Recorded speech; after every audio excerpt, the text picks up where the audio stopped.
Yung pinakamaganda yung ano, in-adjust yung platino at saka ano. Yung putol na bracket, nilagyan na lang ng pandikit.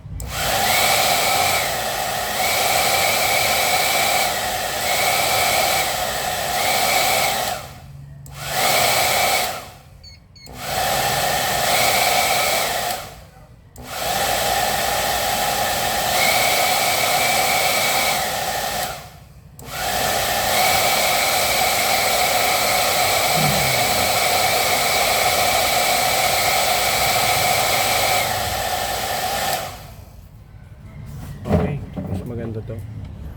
Yung linis, adjust nung medyo ilapat nyo na yung ano. Kasi na kung nabawasan, ilapat nyo lang platino. Adjust nyo. Okay.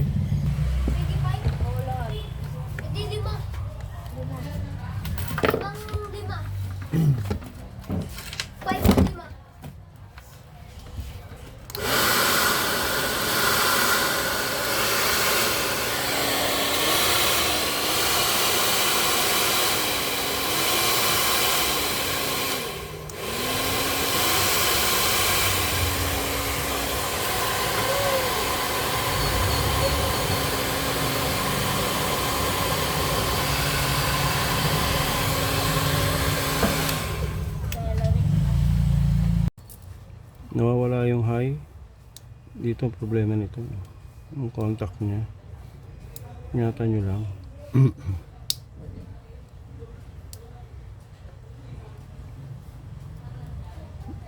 Meron siyang naangat ito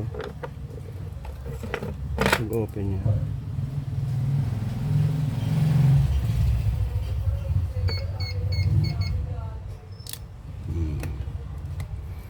Basag yung kabila.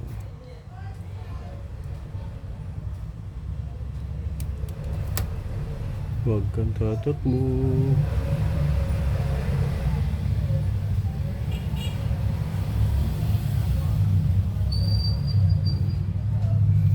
Tapos to, may contact sa loob.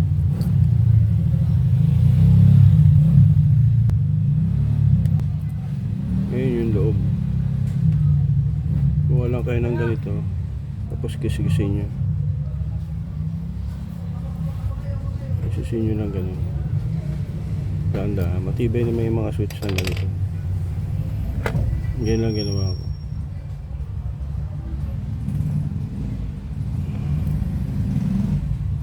Tapos nalinis ko na kasi ito eh, hindi ko lang